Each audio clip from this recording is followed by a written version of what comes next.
Welcome back to The Real Room. I'm your host, Lucretia Mitchell, and you already know this is a space where we get raw, real, and free.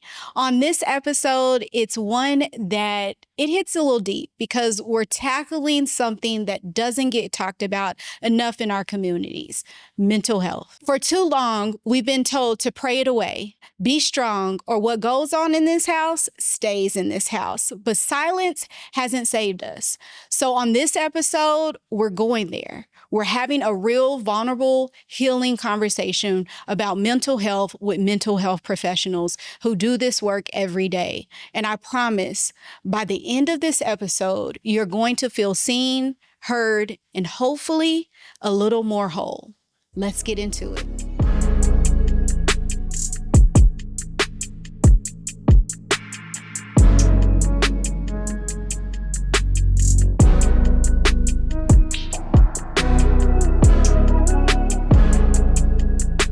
Well, welcome, you guys. I want each of you to introduce yourselves. And so we're going to start here with Maggie. Yes, my name is Maggie Green. I'm a licensed clinical social worker, and I own the company Greenworks Coaching, Counseling, Consulting Services. And I'm delighted to be here with you today, Cree, and to do this podcast and to speak about something that is so pivotal, especially to our African American community dealing with mental health. In my company, I do counseling. Of course, I love to counsel people of color, and I'm just excited to be here. All right. Thank you. Well, hello, everyone. Thank you for having me, Cree. My name is Shay Omakomian. I am a licensed professional counselor, and I'm the owner of Impact to Imprint Mental Health Wellness. And we focus on women who identify as mother, as professional go-getter, as nurturer, as interceder, all of those things that require you to give and give. I'm here to help women restore themselves through revolutionized mental health practices and self-discovery and self-love. And so I am very passionate about just creating those spaces where we can have real, authentic, and genuine conversations to talk about things that are relevant not only to us personally, but what that looks like communally, what that looks like diasporically, what that looks like nationally, and see how we can collectively move and have the best life that we possibly can. I love it. Thank you so much. Awesome. Thank you. Well, hello, my name is Dr. Marie Shea Palmer, and I am the owner of Spring Eternal. Spring Eternal is an outpatient mental health and substance abuse agency. Been around for several years, and I'm delighted to be here. Thank you for the invitation. And we focus a lot on addressing health disparities and social determinants of health, and also on making sure that, our community just have a safe space to grow and learn. And we also do a lot of training with other providers on cultural humility and how important that is to make sure we can get the best treatment for us. So. Thank you. Thank you. I'm Larry M. Fields Sr. I work for Department of Rehab Services. I also work for Premier Behavioral with a drug and alcohol license in mental health. My thing is being here to give people a different perspective as a man dealing with mental health and people with disabilities, and that's it. Yeah, I appreciate all of y'all being here. Truly a pleasure. I know when it was brought up for us to do this, I was like, yes, because I've been wanting to have this topic. So thank you for You're welcome. for reaching out and saying, hey, let's do this. So I love it. I think this is going to definitely be golden, and it'll be something that can help our community and just help others in general, right? For sure. So normally I start off with this or that, but for this episode, I want to do something a little bit different, okay? Mm-hmm. So when I say what goes on in this house stays in this house, mm-hmm. What do y'all feel about that saying and that phrase? Wow. Yeah, wow. Deep. Come on, we going in. Man, so I think today it has a different reverence than what it used to have. I believe it was a time that we all, communally at least, believed in the same thing. We believed in how we discipline kids, what you did with your kids, what you did in your household, and no one really fought against that. It was laws that supported that. And I think now that in this day and age, we now see that, we probably need to be a bit more aware, because knowing the difference between for say, like, let's say hitting your kid versus abusing your kid. Right. And so yelling at your kid versus like verbally abusing your child. So, or your partner or whomever. So I think now that we have more information and we can't really hide anything because everything is on social media, I think that it hits a little different. Like, no, I actually probably need you to say something because that could be an opportunity for growth and learning. Yeah. Right.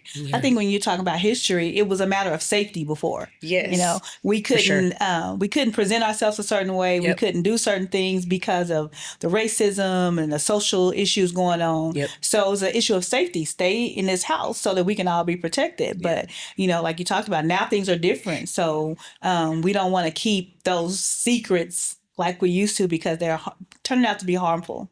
Yeah, for sure.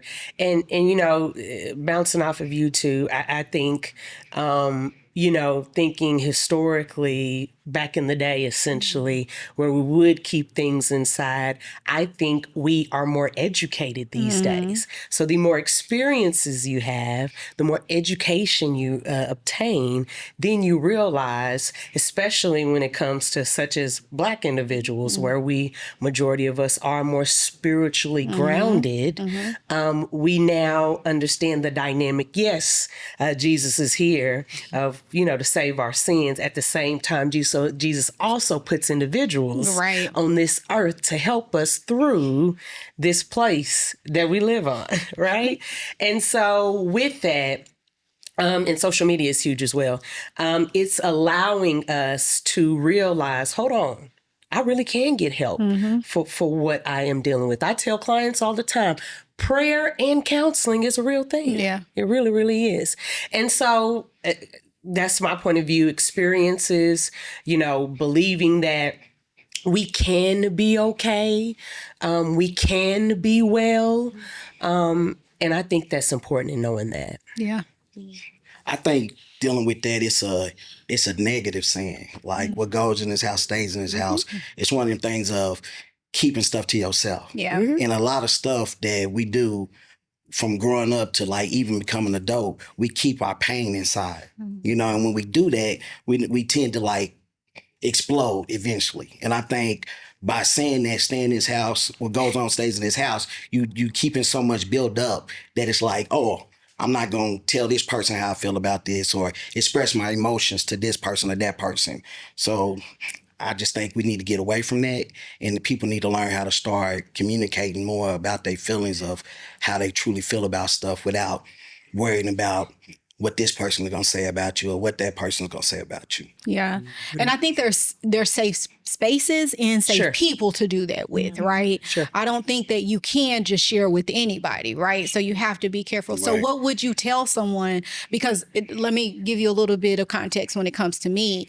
I was that person that heard that a lot, right? I was that person that my family would say, what goes on in this house stays in this house. And there were things that happened to me that it wasn't until my late 20s, you know, early 20s actually, that I was able to finally get that out. And so I just think about all of the, you know, I guess the word is trauma and all the stuff that I had to deal with internally on silently, you know what I'm saying? So what would you tell somebody that is dealing with something right now and that is something that they're hearing and or afraid to even say anything? Like, where would they go? Who would they talk to? Yeah, well, now we have several avenues that we can go to. You can go to someone at school if it's a child. You can go to someone at church if it's a, you know, if that's an avenue for you. And then honestly, there's a lot of therapists around. I would encourage people to just search for somebody that you click with. There's nothing wrong with doing an initial session, a consultation, to talking to someone just so you can kind of get a feel for that relationship.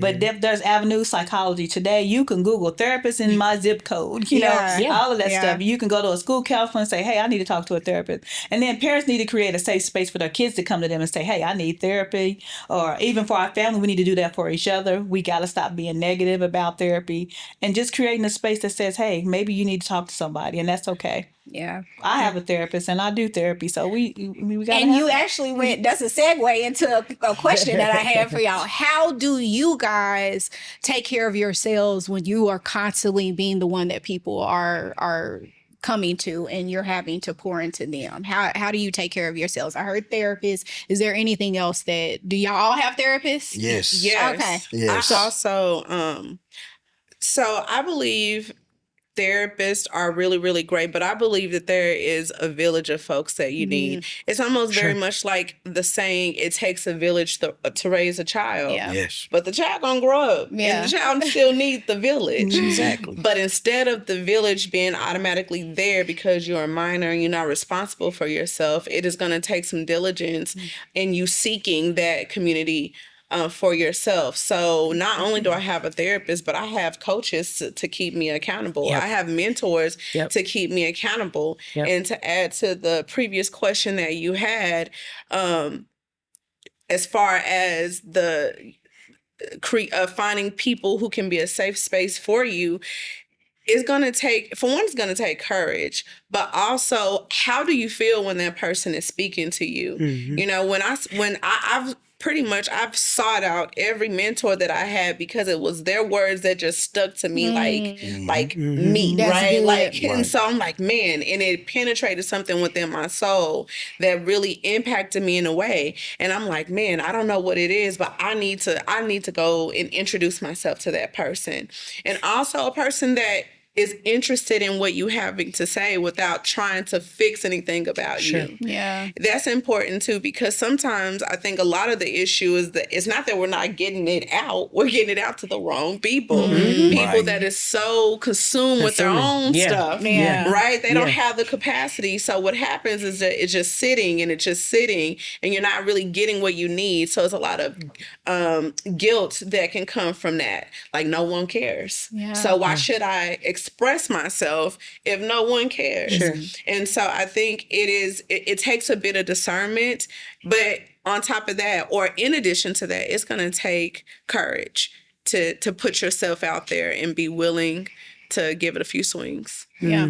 I love that. Like Shay was just saying, the courage comes within you. It starts with you first. You got to be the person willing to try to make that change, to, be able to talk and communicate those issues without, friends, family, loved ones. Talk to somebody. It's somebody in your family, some friend, somebody that believes in you and wants to listen. Sure. I mean, long as you get it out and talk to somebody instead of holding it inside, that's always a good thing. I mean, I could say for me, when I had my accident and stuff, I held so much stuff inside because of the stuff for trauma and stuff from being a kid and growing up and stuff. But, eventually I learned to communicate to people and talk to people and just open up, be yourself, and that's all. Yeah. I love it. Why do we think mental health is just such a taboo, especially within the Black community?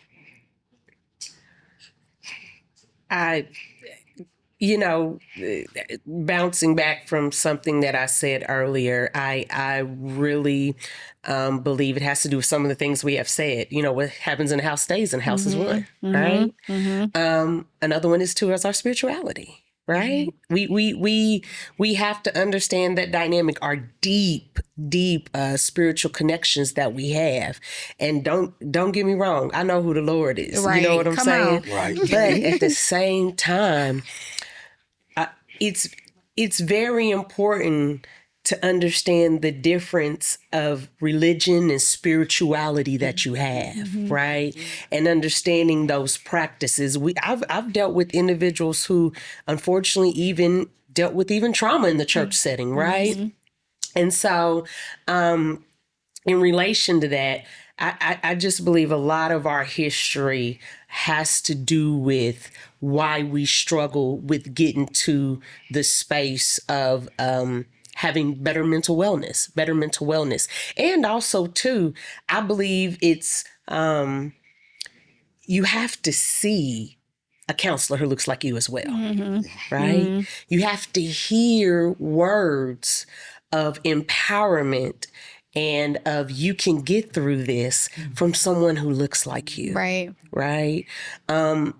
Just statistically, I know off top, there are not a lot of therapists who look like us, right? Right. And so that's why this podcast is really important and pivotal for our community, because getting to mental health, it's it's multiple barriers, it's multiple layers. Social determinants of health have a lot to do with that, getting to mental health, in our accessibility to insurance, our accessibility to a therapist, therapists actually showing up when you do reach out to them. So it's a lot of factors, I think, associated to the answer, like an onion, multiple layers for sure. Yeah. Go ahead. Oh, you go. So yeah, I believe systemic oppression and racism have a lot to do with that as well. We cannot. It used to be a time, and even in my upbringing, where it was this question of whether racism really existed or are we over exaggerating. I think it's very fair to say, especially in today's current climate, that those things are very clear and they're very apparent. And from the most primal core of who we are as a people, we're communal. Right? We're spiritual. When we look at our lineage, what was passed down, it was passed down orally. Right? And so that is a part of who we are. That's a part of our lineage. But then we live in a society that says everything that is true to who you are is wrong. And in order to be accepted, you have to acquiesce to what we consider is the standard. Come on. And so you are literally, and we are literally taught from the time we start talking and understanding even a little bit of what right and wrong is supposed to mean in this structural context, that we had to reject ourselves, right? Act right. Don't go in here embarrassing me. Don't do this. Don't do that. Where we could see little Johnny jumping off chairs and just having the time of his life, right? Embracing his individuality, or Sarah, whoever, you could insert name, right? Their individuality, their agency, their autonomy that actually then feeds and nurtures their confidence to go out and show up in the world exactly who they want to be, versus we are taught to be docile and to be obedient because that equals good. And then we go out into the world, we graduate and then we tell our babies, go and live your best life and go soar. Great. Right. And be Although we didn't clip the wings because we needed you to act right. Right? Because you can't be embarrassing me in front of these white folks now. Right. Come on. Right. But go be great. Yeah. I don't know how to teach you that because I ain't never learned, but you go be great. Yeah. And so then when point. we are introduced to these things, it's not that it's wrong. It's just different because it's nothing that we've ever had the opportunity to experience. So I think we need to really re-relationship these feelings of right and wrong versus what we've had the ability to experience versus what we were kept from. I was doing this the whole time in my head. Okay, go ahead. This is the new thing. Is that a yes? Yes. I was thinking it's more of lack of knowledge. Dealing with the Black community, not knowing.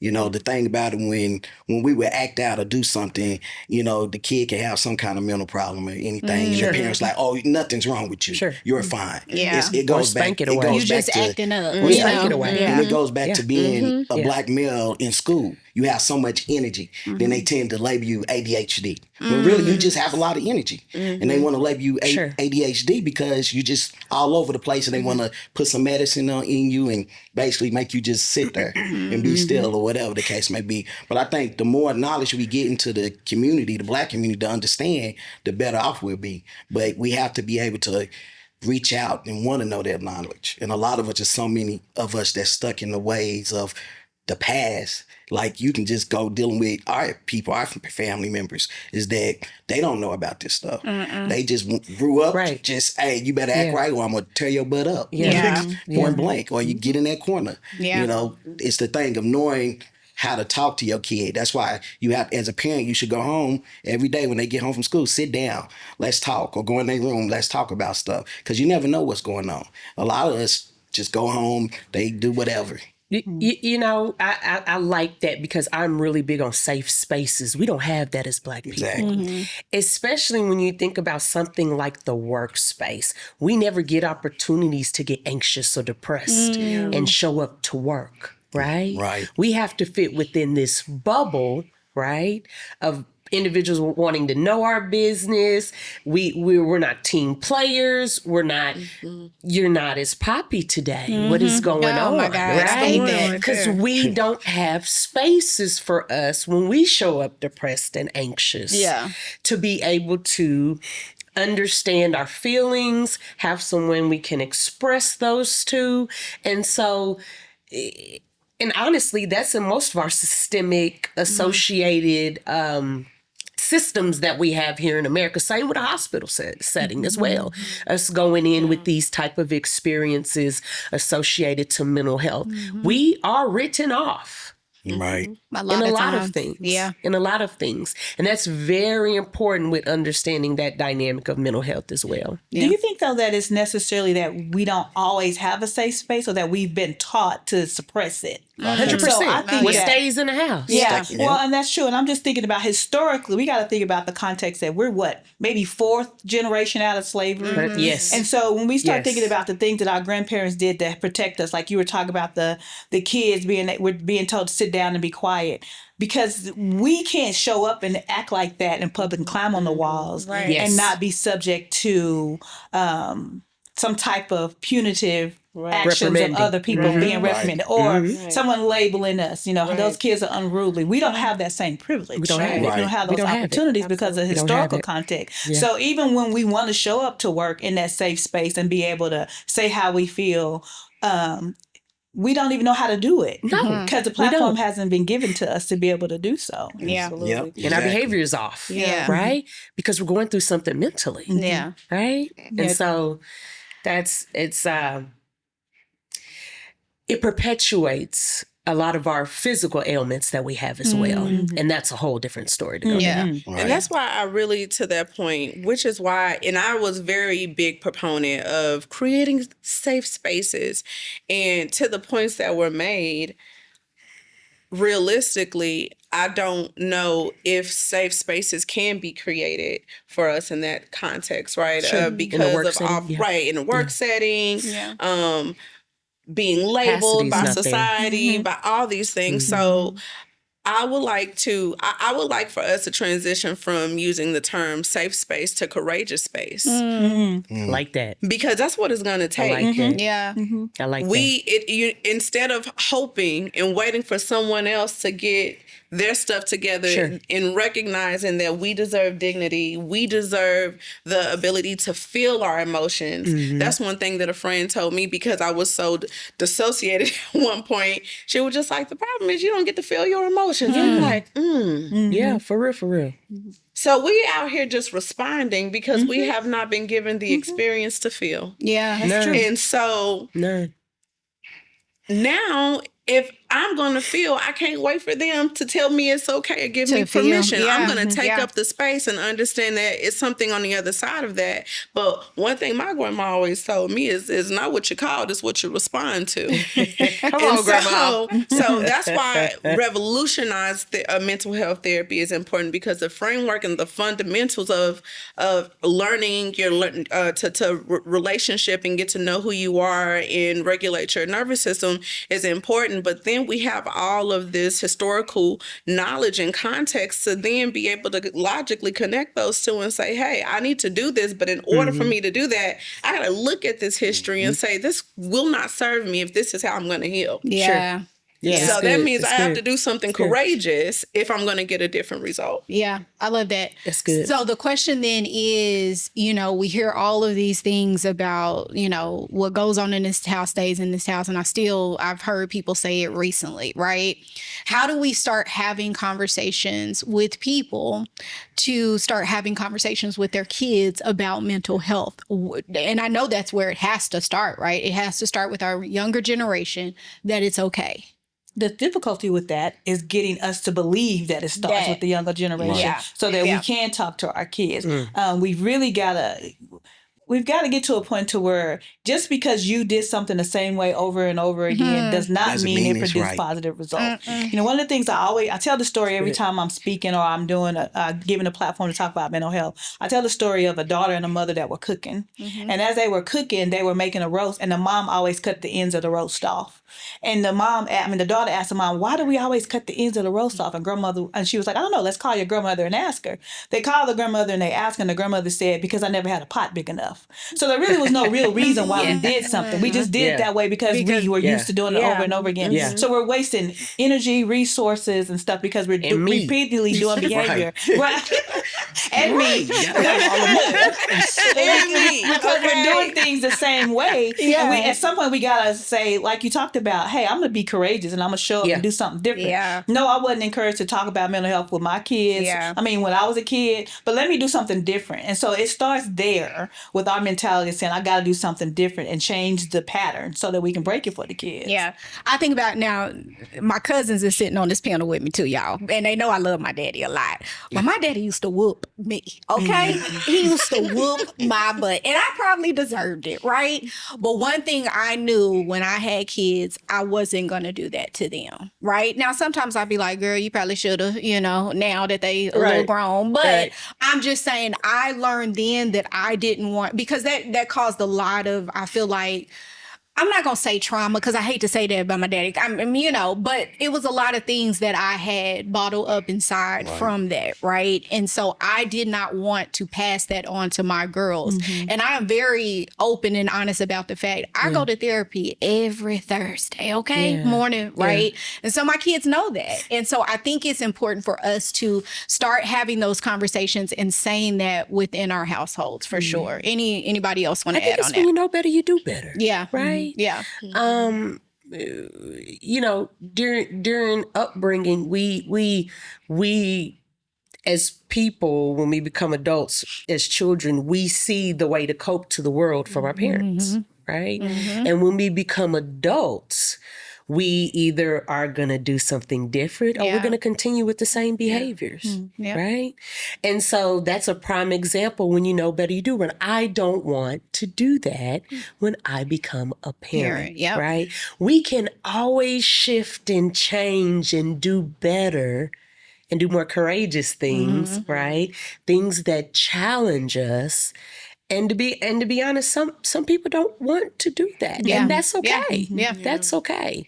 That's why I always definitely encourage people who are willing to change but difficult to break cycles that have occurred, perpetually throughout the family, that it's okay to be willing to be an outlier and to be able to stand on 10 toes to be well and to function in wellness. Yeah. That's okay. Yeah. It's also okay to question our things that our parents did to us without Absolutely. being disrespectful. Right. And that's we got to be okay with that. Why did we do this way? That. Why did this happen? This made me feel a certain way. And we got to be okay with that. We have to be okay with that. And this is a really, I'm actually passionate about this.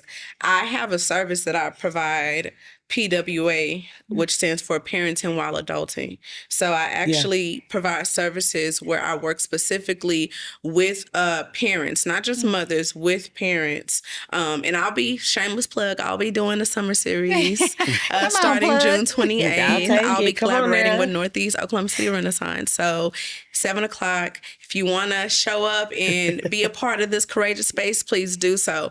But it was birthed out of these very things. My in my practice, and I still work with youth and high school students, but my focus was students. And what I started realizing, or youth, what I started realizing is that when I would then meet with the parents, it was like, hey, you need to work on them.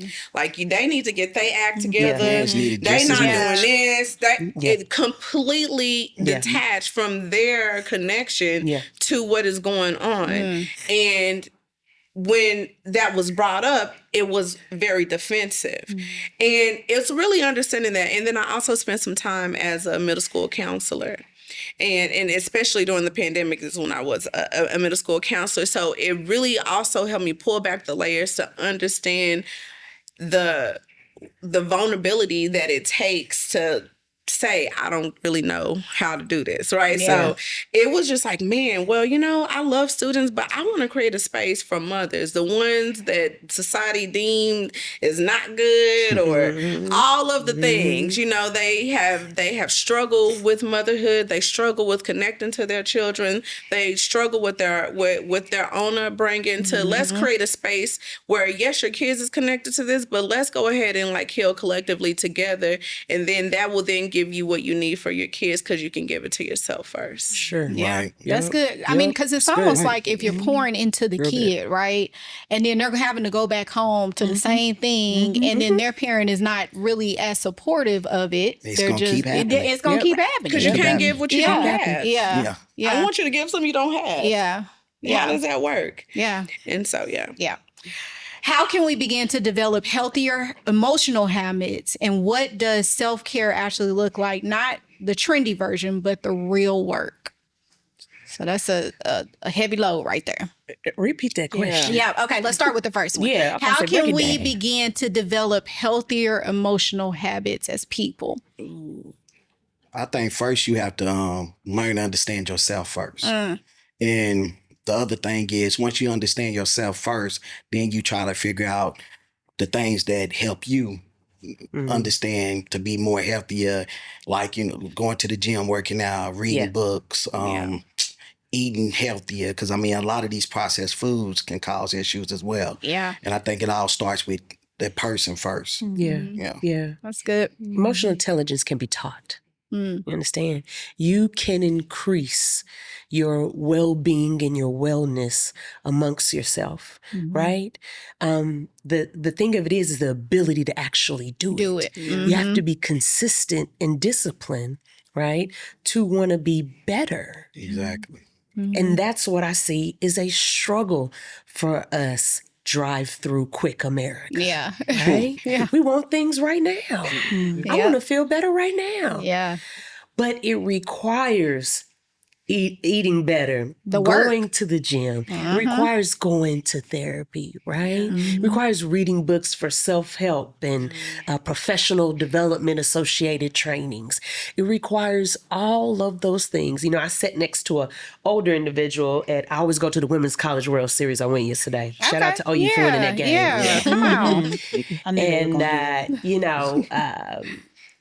It was an older guy. He said, if I would have known I would have felt like this at this old age, I sure would have took better care of myself when I was younger, right?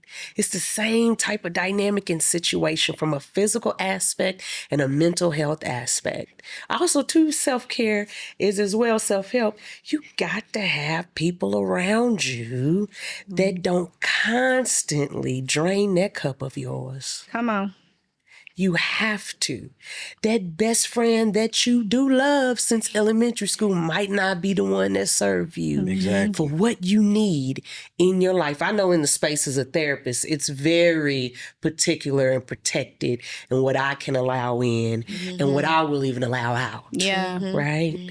And so I'm really big on emotional intelligence and understand that dynamic because you can always level up if you choose to. Yeah. Yeah. Yeah, I love it. I would say that it's messy. Yeah. It's real messy. And we want to grow so cute. Girl, Grow so quick cute, fix right? me, please. We want growth to be so pretty. me, please. Yeah. You know what I'm saying? It's not pretty. Listen, that it's out. spilling right. It's just spilling out, and we still trying. I want it done now. And so the way that I had to reframe my mind around that, even through my own growth and as I work with folks, is that when you think about like a house, like that structure is set. But if I'm going to expand, if I'm going to renovate, that means I got to knock some stuff down. And before I get to the ultimate goal, it's going to be a mess. But I'm committed to cleaning up the mess. So I'm welcoming the mess because I know it's supposed to come. Like that's a part of it. And so, again, that lends itself to the courageous spaces because if it's like, man, but what is someone gonna say? Well, how's this gonna look? Man. Well, and I will be the first one to raise my hand to say that that's something that, I struggle with from time to time, but it's embracing the messy part of the growth and the progression. Mm-hmm. And if I don't embrace that, then I'm really not going to get the fullness of what I need out of my own personal journey. Yeah. 100%. I think a lot of that comes because of the social media aspect, Yeah. Social and I media think is rough. you got to think about it. If you post, you get on Facebook and talk about the messiness, then you talked about what's she going through. There's the rumors. There's all that. We don't want to expose that messy part of us. We, people want to expose the good part because of how we treat people. And what we need to do is start changing how we view that. If somebody is exposing their messiness, what do you need, girl? What do you need? How can I pray for you? Yeah. What can I do for you? Instead of the negative part, which is what a society tends to go to. And then that way people can show up in spaces with that ugliness and rebuild a house. Other than that, we just want to show it when it's done. Yeah. But even to that, and I agree 100%, and I hope that we do that.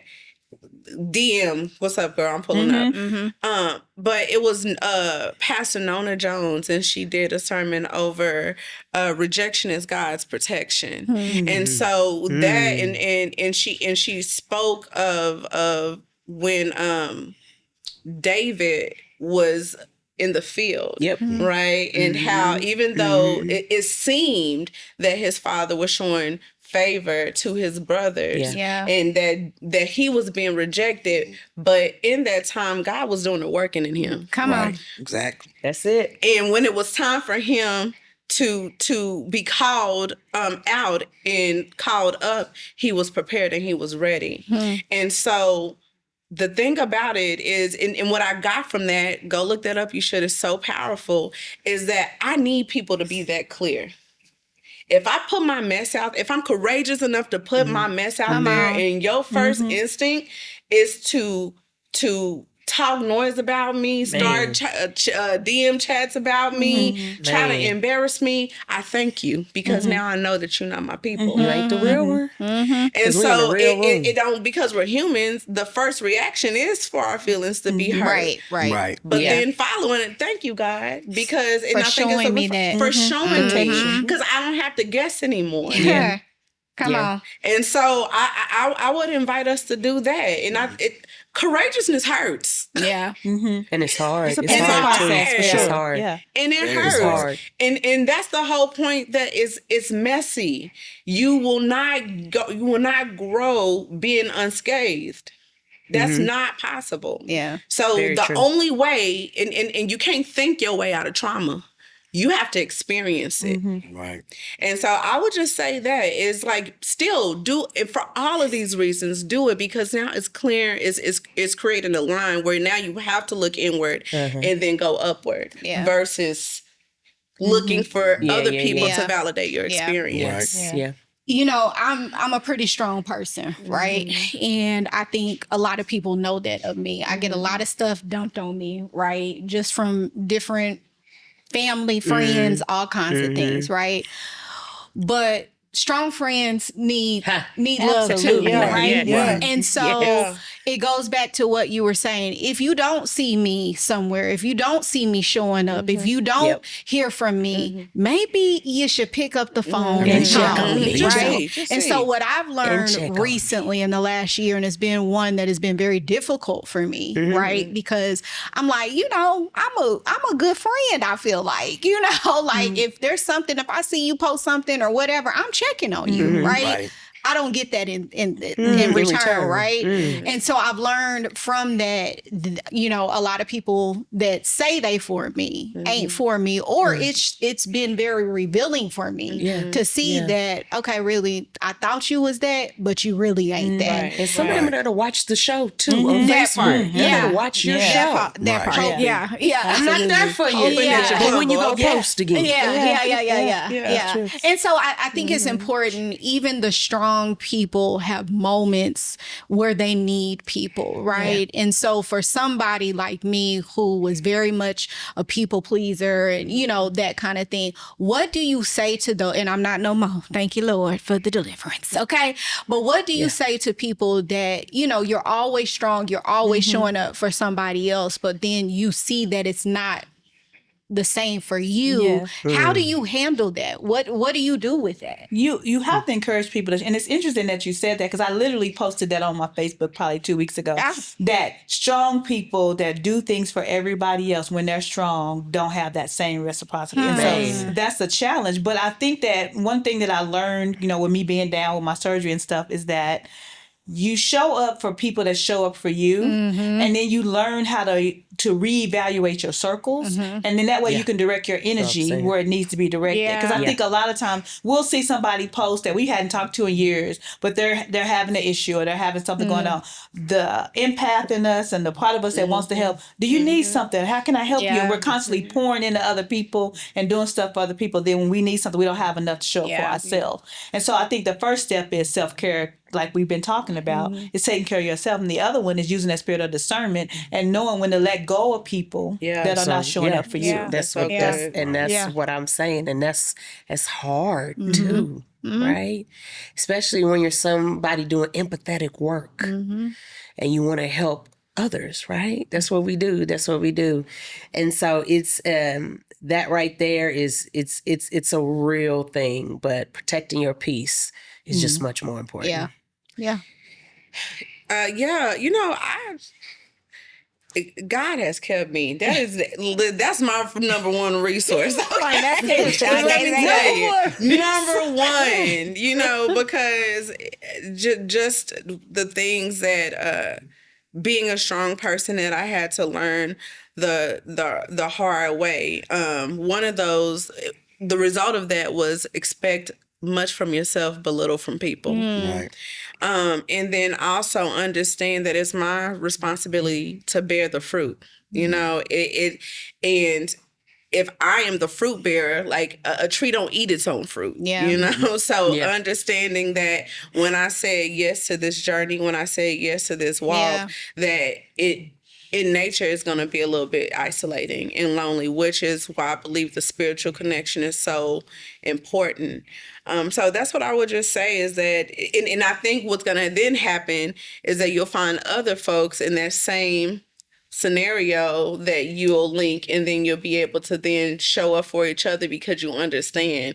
Because the people that we grew up with, family, whatever, they love us. That don't mean they understand. Or that they even can do it. And so it's like they have the capacity. Or they have the capacity. I have to accept that. Like, why can't you just get me? And it's like, because that's not the part of me you're supposed to get, right? And so that's right. That's why I would strong folks lean into your relationship. Don't just know God, relationship with them. And I think that would help with some of that loneliness we feel. Yeah. When we look at this world and just all the things that are going on, right? Anybody could get anxious. They can get nervous about the future, right? What do you say to them just about dealing with the everyday news of all the things going on? How do they handle that? Is it stepping away? Don't watch it? What would you tell people that are dealing with that right now in this moment? I would say just worry about the stuff that you can control. Yeah. I mean, you can only control what you can control. And the thing about that is that the stuff is going to happen. Life happens. The stuff, social media, politics, life happens. The stuff is just deal with it by yourself and learn how to deal with it by yourself and tend to be able to understand what's going on with yourself first before you try to tell somebody else something about it.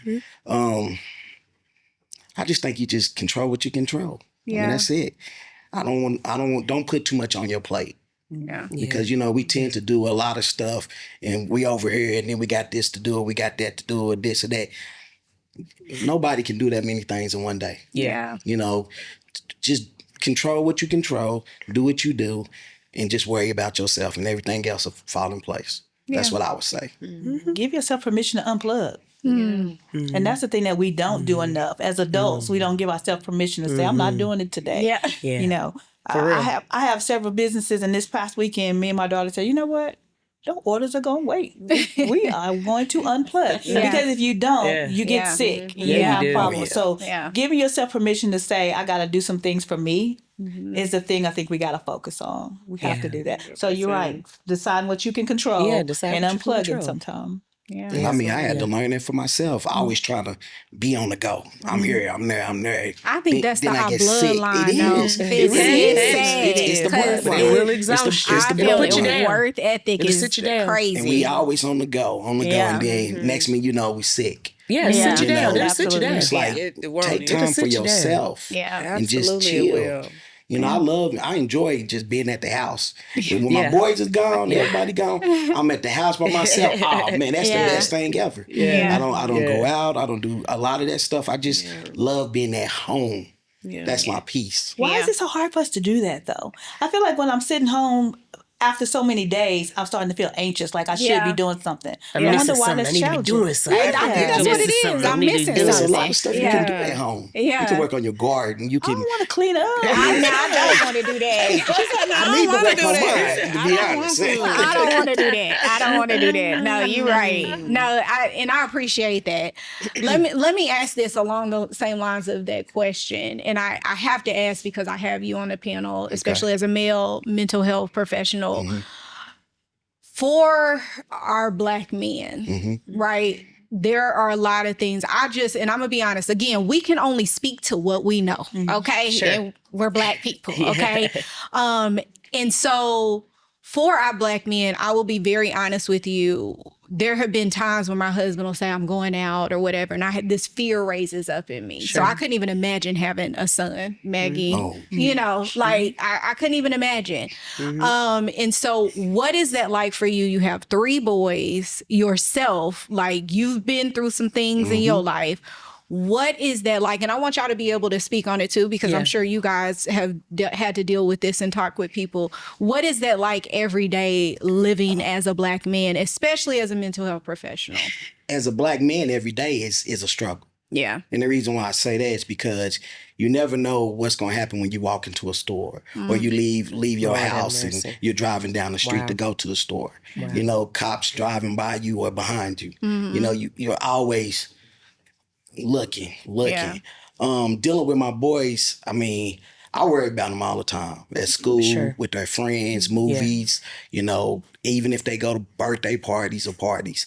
The thing that I have had to learn is that just pray about it. Yeah. I mean, that's all I can do. I mean, I done told them, you know, what they should or shouldn't do, and I done taught them certain things that they should know and look for, and I just got to just sit back and the same thing dealing with my dad. Yeah. You know, he was like, you know, he told us the same stuff. Yeah, I went out there and did some dumb stuff, got in some legal trouble, got in a lot of trouble and stuff. Yeah. But eventually, I bumped my head a couple of times. And sometimes, I mean, this may sound bad, but sometimes you got to bump your head. Yeah. Yeah, you do. Yeah. Women To learn. included. Yeah, you Yeah. got to bump your head to learn. But the thing Women is, included. as a Black male, you just gotta pray about it, man. Yeah. Stay strong, and because you know, for us, we have to stay strong for everybody to a point. Yeah. You got to be the breadwinner. You got to be the man of the house. You got to not show emotions. You got to, you know. And I told my boys all the time, it's okay to cry. Yeah. You know, it's okay to cry. You know, I get emotional. I'm very emotional. Very. I grew up in a house full of women, so you know I'm emotional. The house full of creep. No,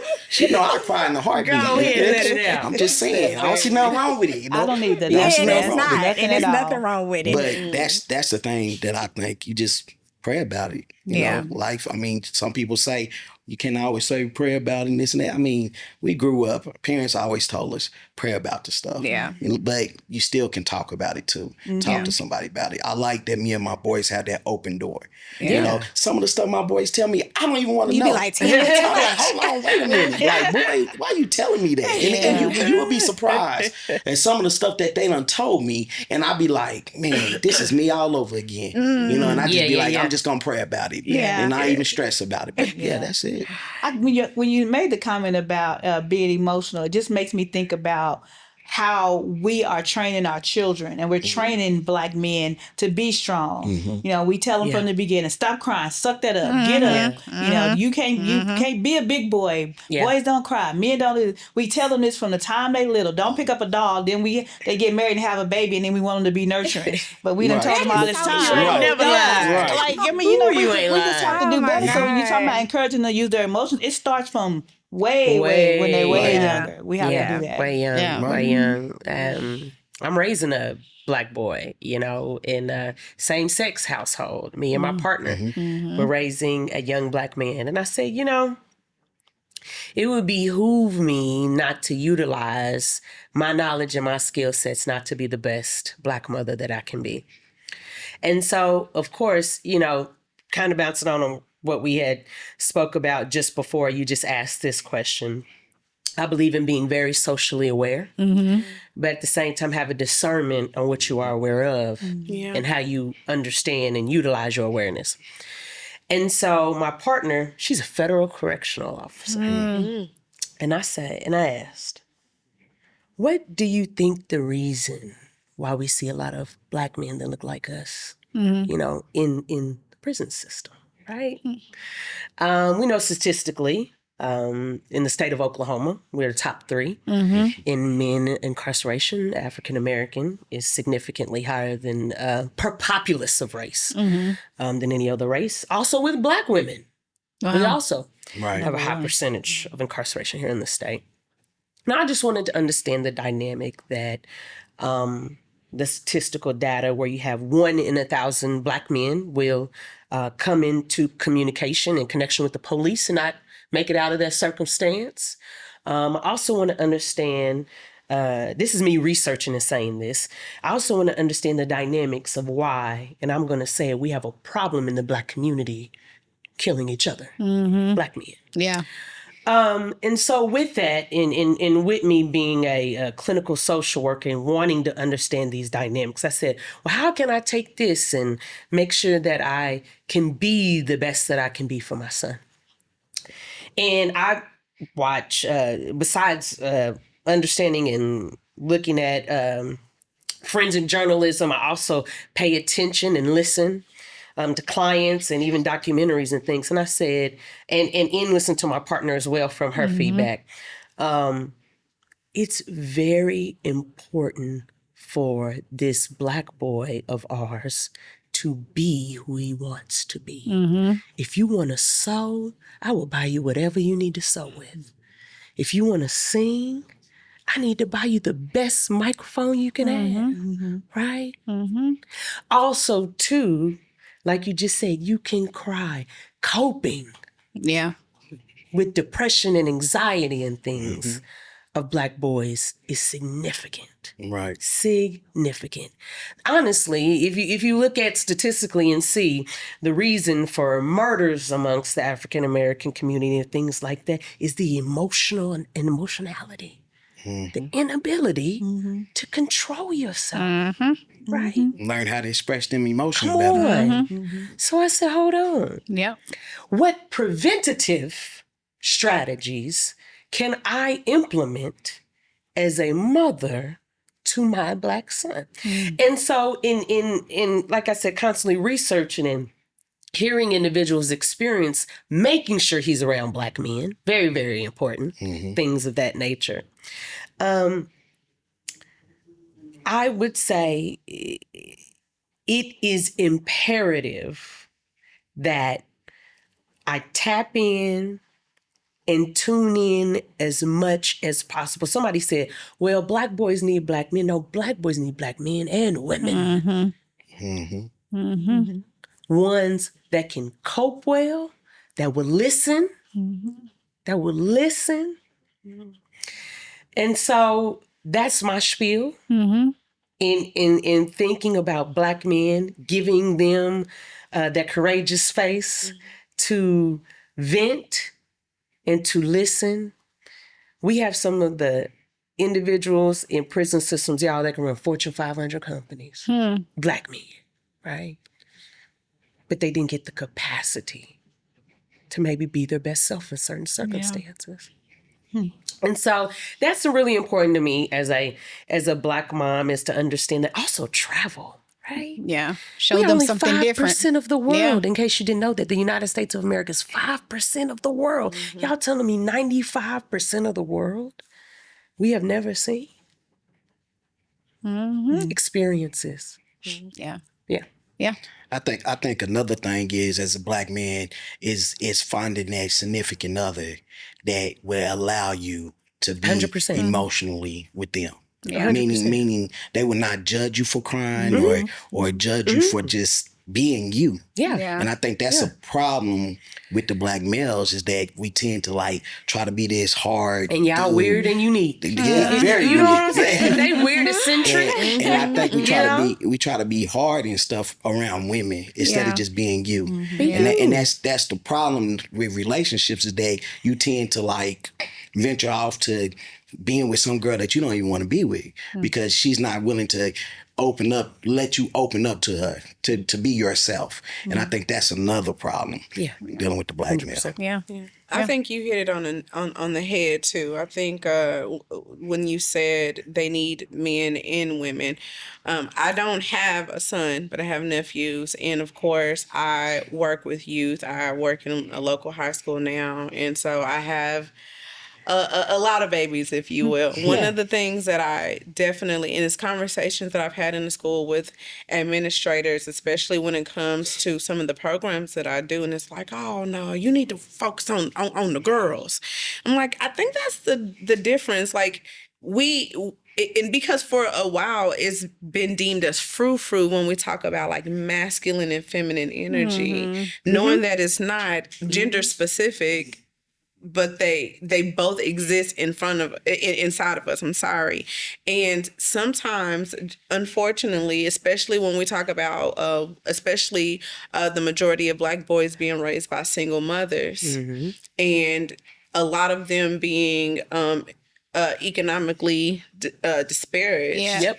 And not having strong support systems, and they can only now their nervous system is in hypervigilance mode, and they don't necessarily know how to speak directly to that.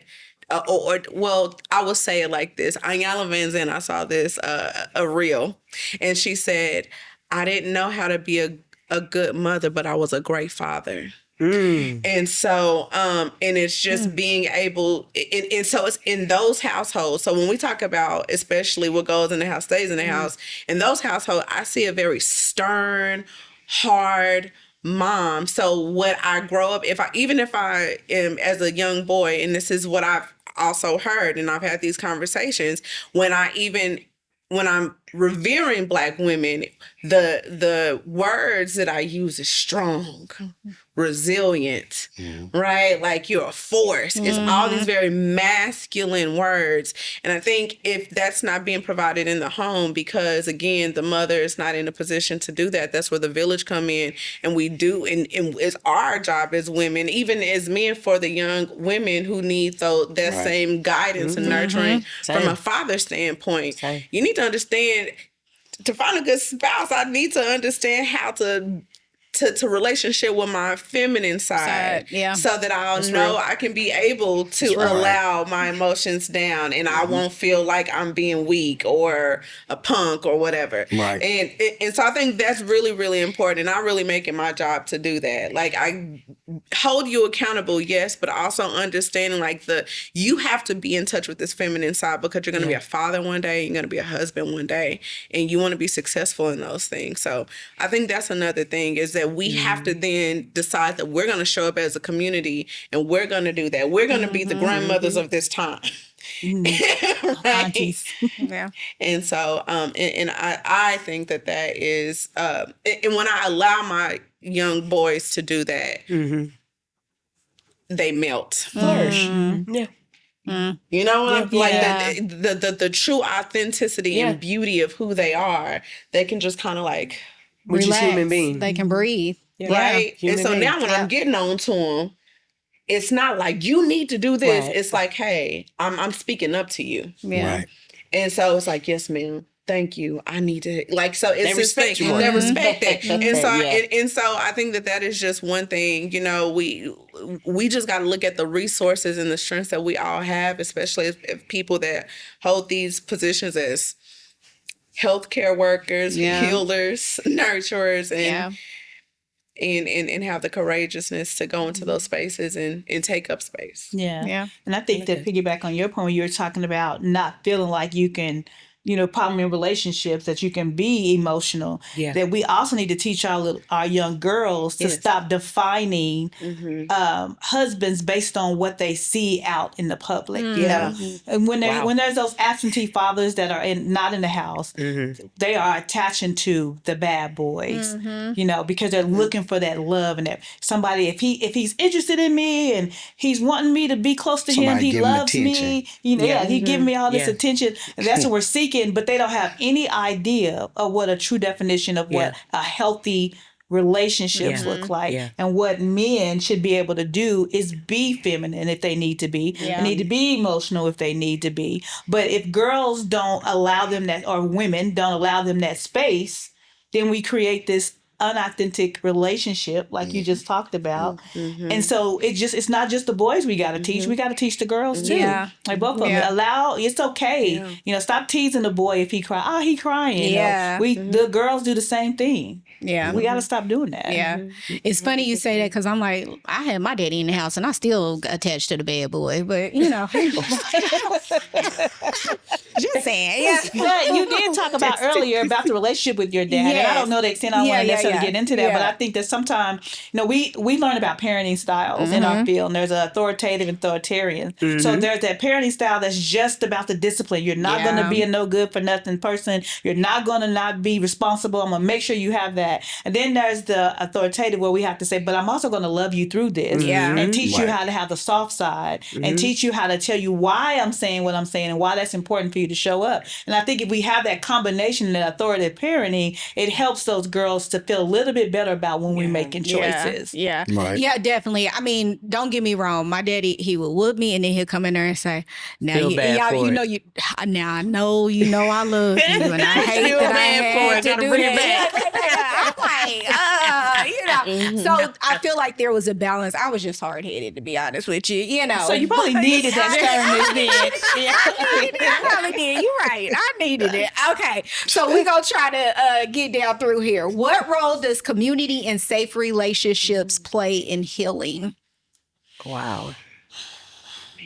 And I feel like we kind of talked about it. It's definitely necessary for the community. But what is there anything that we may not have talked on when it comes to that? I just think it's paramount. I think is what I believe, honestly, in such a, I don't know the word I would use, but in this climate where it's just these very, I don't want to use the word radical, but it's very intensified, like very clear lines folks are making. I think I would say this, if I rewind that a little bit. What I would say is, at this time when we are like reclaiming time, right? You hear it in social media, you hear it in conversations like, hey, 92 did their job, right? So it's nothing, what we see is that these things are outside of our control, right? What we see happening in the world, the outside world, the external world, is outside of our control. And for the first time in a long time, we're not running to the front to try to move, the global, well, I'm not going to say global majority, but just to move society forward, right? We're not trying to carry it on our back. So I think that is a great opportune time for us to then turn inward, which is to each other, because we're mirrors for each other. And so when they say, oh, we don't want to go back to the way that it was. Well, I get Jim Crow, but we also were stronger communally. When we think about the strides that were made, you cannot. It's cool that we talk about Malcolm X, and it's cool that we talk about Martin Luther King. It's cool that we talk about Rosa Parks.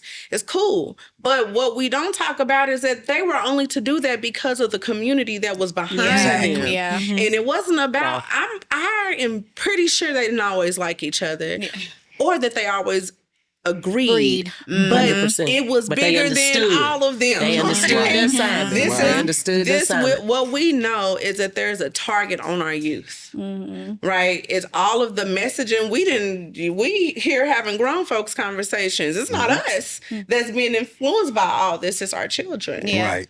And so And so I think for us, that's why the community is important, because if I'm just kind of staying isolated in my home or isolated in my small circle, I'm not able to connect into like wanting to even spark or ignite change or think about ways I can engage with my child differently, or well, this might be a good time for me to volunteer at the school, or what kind of community things is happening. Yeah. If we're in order for us to make the progression we absolutely can make, we will have to do it communally. Yeah. I agree. I think each one of us on here, pretty much, if I tell somebody, they gonna tell somebody, and they gonna tell somebody. So it all starts with one person. Yeah. And as one person do something, it multiplies and it multiplies and it multiplies. So with that, you have to understand that when you're telling people certain stuff, you learn from what they tell you, and they learn from what you tell them, and it moves in other ways that you don't even know behind the scenes that it's moving.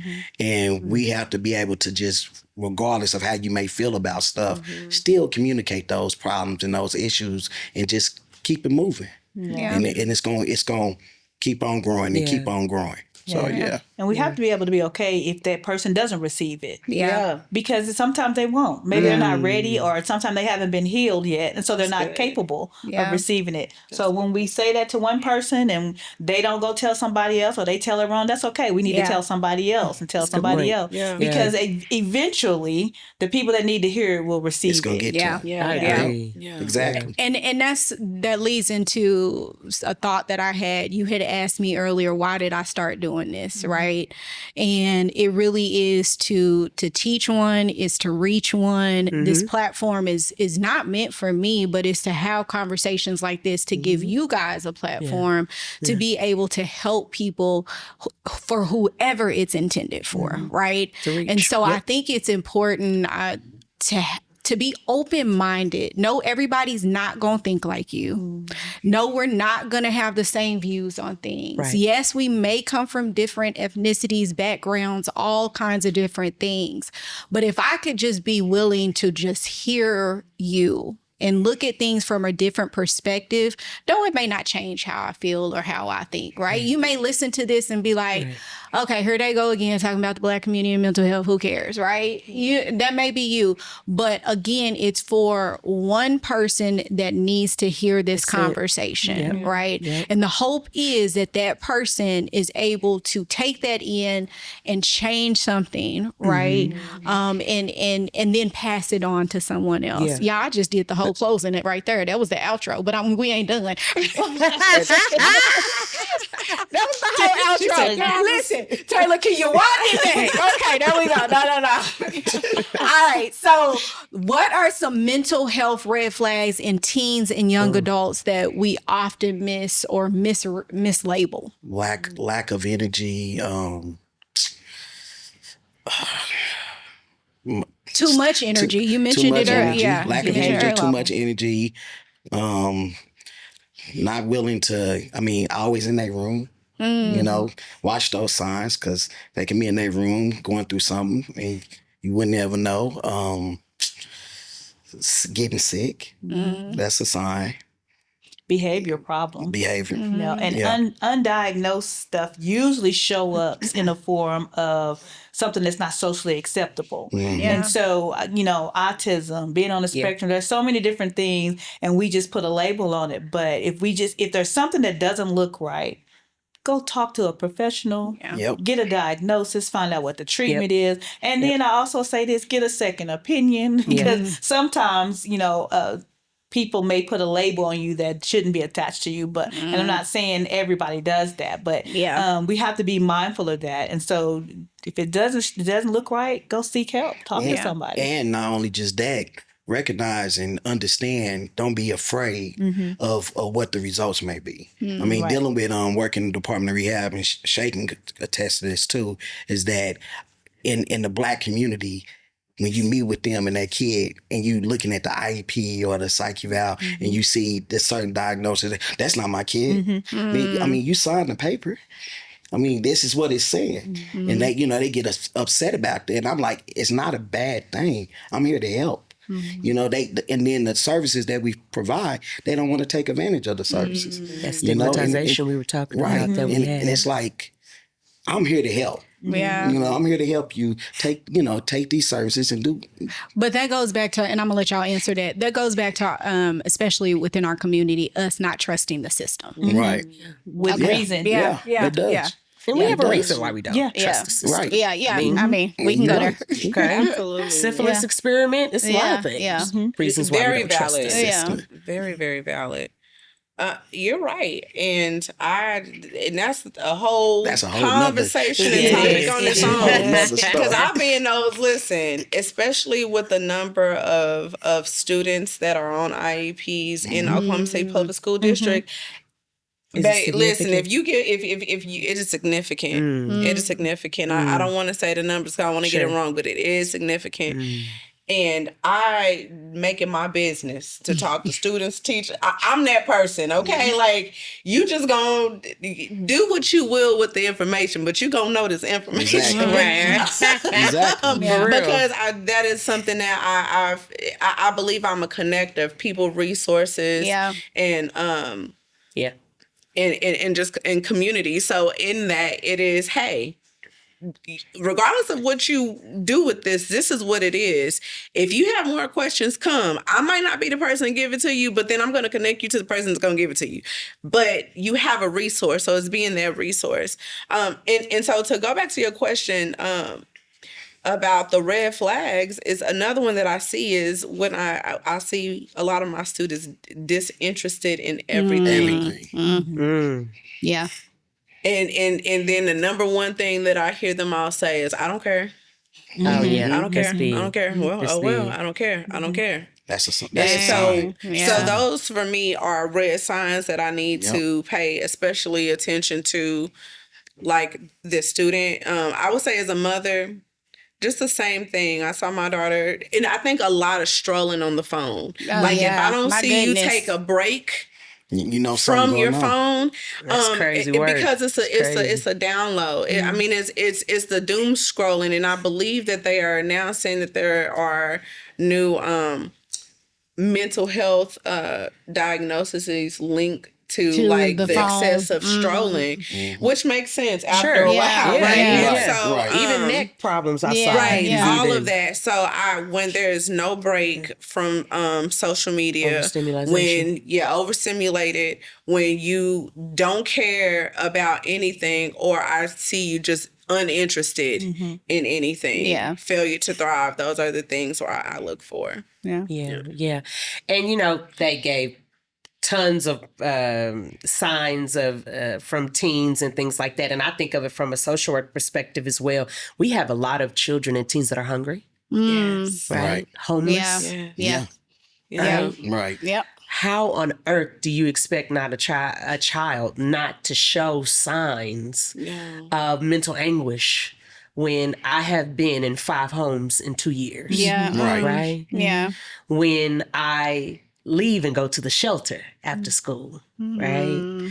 And so those are really what I see and try to address our social determinants of health, the barriers and the gaps of care, because statistically, it says that those non-medical needs are about 80% in relation for someone to be absolutely better, right? If a child has food, stable home, right?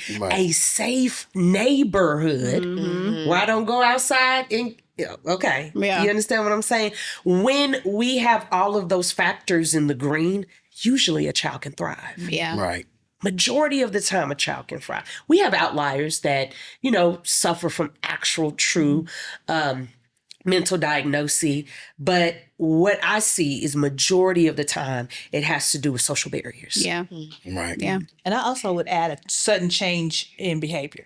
Oh yeah. Yeah. That's a big red That's a flag. big- Because somebody that used to be very social and used And outgoing, then, and all of a sudden they're a social recluse, or someone that used to be very quiet and now they're really talkative, that could be a sign that something else is going on. I'm gonna be honest with you. I would have been like, "Oh, she's coming out of her shell, or he's coming out of his shell." That would have been my response to something like that. I mean, and sometimes times that's the case, but not right. always. No. So we Right. have Sure. to check and see Yeah. what's going on. Some of that can mean there's a substance use issue going on because now it's giving us the courage. You know, we got a lot of pill use in Oklahoma. Yeah. Yeah, we do. So we have to pay attention to that. THC as well. Yeah. Yeah. And then some people also think of it as just adolescent. They're just being an adolescent. They're Yeah. just changing because of hormones. Yeah. And it's not always that. So paying attention to those sudden changes is important. Yeah. Yeah. What would you tell somebody out there right now that feels broken or has no hope? That's tough. And I think Yes, it's real tough. And I That's think it's tough. tough because from Yeah. a therapist standpoint, there's so many factors to that's a loaded question. You know, because what is we have to identify why they don't have any hope. Yeah. But I would say to just seek a professional. And now you see us on this platform. We're here. There's a lot of African Americans out there that are not a lot. There are African Americans here in Oklahoma that provide mental health. And I hear people saying all the time, I didn't even know there was a Black mental health agency on the East Side. I didn't even know there was Black therapists. So know that we are available. Yes. Yeah. And go in and get an opinion and seek some help and try to find a way to address whatever it is going on. Because one of the things I tell people all the time is that it's not a matter of coming in and we sitting on the couch with a pen and you just laying there and it's like, so tell me about that is not how therapy goes. Yeah. It's an intellectual conversation or a conversation between two people. You can't tell me what's going on. Yes, I'm going to ask some history and I'm going to ask some questions, but I'm here to talk. I'm here to let you talk and I'm here to have some comments with you as well. I'm not sitting here ready to diagnose you or misdiagnose you, Right. which is a fear. So just seek help. Yeah. Seek help. So I would first say that you're not broken. I would say, what are the things that first make you feel that way? Like, look at how. So when you think of the words and the way that you speak to yourself in the words that you use to express your experience, what are the reasons? What makes you feel broken? Because I think that is an opportunity for discovery and conversation. Was it because of a family member that didn't have the verbiage or didn't have the skill sets to help you? Was it because of not living up to societal standards? Was it in school? Like, what are these? Because typically it's some type of external construct that then made you believe these things about yourself, because at our core, we're all precious. And so I think that's the first thing. If anyone is listening and they feel like I'm broken, like I am damaged goods, I would say that is a lie of the enemy. And that is not true. Yeah. And if you're feeling this way, then maybe that this is a opportunity to rethink and reframe what led to that, and then hopefully an opportunity for a new way of being and thinking. Yeah. I think I start off with someone with hopelessness and helplessness. I was a college athlete, so I'm really big in motivation and empowering. First, I say, you matter. Yeah. Let me start there. Tell them right there. You matter. You are meant to be here Yeah. in this space and in this time to work through exactly what is making you feel hopeless. Absolutely. That's where I first started. Absolutely. I need you to understand that your feelings are abnormal, because I'm about to show you that normal is that you matter. Right? You are meant to be here. So that is my intro going in, knowing if someone comes to see me with such hopelessness and helplessness, I really level set. And that's a great rapport builder, great rapport to say, wow, somebody's actually cares. And I do. Yeah. And so, we work from there. Yeah. Love it. I would say learn to be uncomfortable to be comfortable. Meaning get out of your situation by asking for help, reaching out. When you reach out for help, that's being, to some people, they may feel like I'm uncomfortable to ask for help, Sure. But get uncomfortable by reaching out. Learn to reach out to First people, step. ask people, reach out to your parents, Talk to them. Start there. If they don't want to listen, find somebody that you can talk Yeah. to. Reach out to them. They might know somebody that knows somebody that knows somebody. Yeah. So You'll that's find the my person. thing. You'll find the Yeah. person. And Yeah. anxiety is normal when it's Sure. something new and different. Sure. We Right. all experience it. Yeah. And so Yeah. we don't want them to take that anxiety and feeling uncomfortable as a sign that they shouldn't proceed. Right. Right. Go Yeah. through it. It'll decrease. That's so good. It'll go away. Say that again. Anxiety and even depression, like bouts Everybody of it, experiences. like that is a part of the human experience. Everybody. You talked about Don't be something on ashamed. that. Like I think it's just again this sensationalization of mental health and those traits. It's like, oh, anxiety, oh my God. That's okay. Like you're supposed to like experience those things. So And I think it's healthy to have some anxiety about Yeah. certain things. Healthy helps us pay attention to things we should be fearful of, danger, Absolutely. all of Yeah. those things. Yeah. So We all have Absolutely. anxiety. Yeah. Every- to Yes. a point. Yeah. Every day we go through some kind of anxiety. Yeah. From waking up, putting on your clothes, Yep. going to work, What am I coming gonna home, wear? cooking, Yeah. dealing with your Oh, my kids. God. Exactly. Yeah. Exactly. All of that. So All of it's that. normal. I mean, they have some kind of anxiety. Yeah, it is. stress is not going nowhere. It's either not. going to be It's a gonna negative stay. stress or Or positive. positive. And that all is going to be contingent on us. Exactly. And it's about how you respond to it all. too, Exactly. Right. Yeah. So, yeah. Okay. Wrapping up. Can each of you share one mental health affirmation or truth you live by personally? read it one more time. Can each of you share one mental health affirmation? I feel like you just did yours. Or I got truth. more. Yeah, come on. Or truth you live by personally. Okay. I'll go first. I think that what I live by is the glass half full. I always live by that. Because we can look at anything in life and find the negatives. We can look at it and find the positive. But if you always think that even if it's just a little bit more positive and we focus on that, it helps to kind of tip over some of that negative piece of it. So my motto with everything is just look at the glass as half full. I would say one of mine, I have several, but one of mine I would say is how people treat you says a lot about them, and how you respond says a lot about you. That's good. And so I have to remind myself of that daily, especially when I find myself reverting back to needing or seeking validation from others outside of myself first. That's good. Yeah, yeah. I'm a revert to my grandmother. I am Maggie number 4. So my grandmother's name is Maggie, my mother's name is Maggie, my name is Maggie.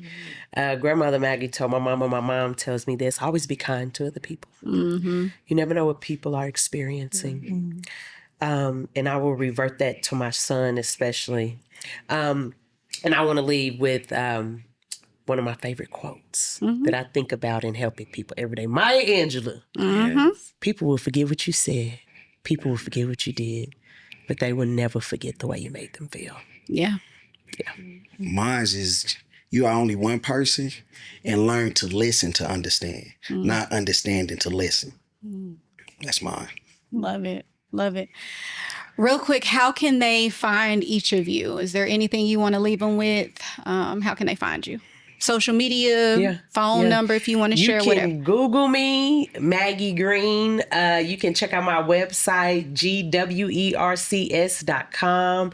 I am on Instagram. I'm going to try to get better with that. But hey, if you are needing help, you needing services, feel like I'm that one, hit me up. Absolutely. Also, you can reach me on Instagram. My handle is impact2imprint_LLC. That's impact number 2 imprint_LLC. Also, my website, impact2imprint.com. Same thing, impact number 2 imprint. Also, if you like to just shoot me a message or email me for services, it will be hello@impact2imprint.com, and my number is 405-697-1155. You got it all. Yeah. Love Yeah. it. So I'm with Spring Eternal, and of course, so our website is just springeternal.net. Instagram, Facebook, it's all Spring Eternal. And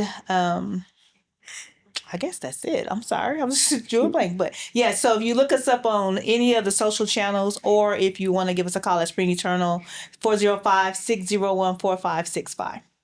Well, currently my Facebook and Instagram is not working. It's been a year.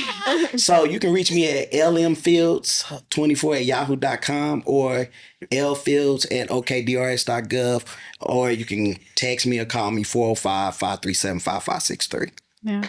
Is there anything y'all want to leave? I feel like y'all have poured your soul tonight, so I appreciate it. But anything else you want to leave with the Real Room fam? Thank you. Yeah, thank you very much. Thank you for providing this space. I do think that it's taboo to be able to hold a space where we can just get together and talk about it on a platform such as this. My hope is that we have more of this, and I look forward to doing this work, especially with my fellow clinicians. You know, it's so much work. So I'm thankful and humbled for this time. So thank you. And I enjoy being on this panel with all of y'all. Absolutely. I agree. Awesome. I agree. And I want to say just to the audience that if we had to say one last thing, it was it's okay to not be okay. I know that sounds cliche, but it really is. Yeah. It really is. Yeah. Yeah. Well, y'all heard from the experts. I knew this was a conversation that I could not have by myself. And so I brought in others because, as we know, it takes a village. And I truly believe that it's important for us to remember that, and also know that what was done in the past, what our mamas and grandmas did, doesn't necessarily have to be something that you carry on. You can do things different. And so if you need a place, be courageous and speak up and find your courageous place. Until next time, see you in the Real Room.